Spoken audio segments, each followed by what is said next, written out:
So 12 years ago, I can compare having my daughter, my first child, to having my son, which was only 18 months ago.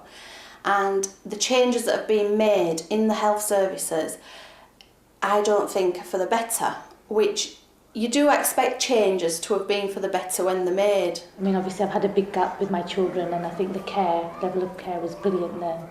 Now when I had my son, I just felt sometimes I was just left. One of the major things that I found was that the GP services, a lot of the services that they provide aren't in-house, they're not at the GP surgery.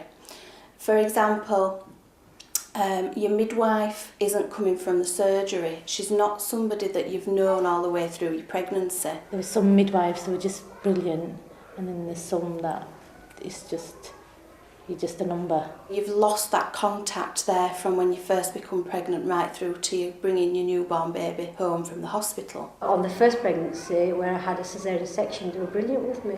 They looked after me.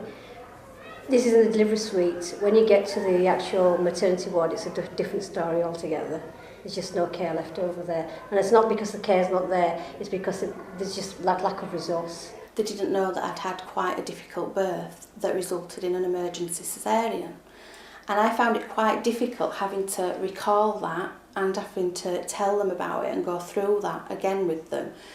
To me, they should have already known that. Yours was section, wasn't it? Yeah, I ended up having a section in the end. I had 15 staples put in, not stitches but staples in, and 2 days and I was sent home. That's why I feel if your health visitor and your midwife are within the same GP practice, they're probably already talking to the GP, even if it's over lunch at lunchtime, even if it's to nip in and say, Mrs. Stevenson will be coming to see you for a 6-week check. She's having problems because of, i.e. the difficult birth that she had. Then I did speak to a health visitor, and then she did say that it's just lack of funding now, and there's shortage of midwives. There's not much staff on the wards as well. You know, I'm just worried for the later generations.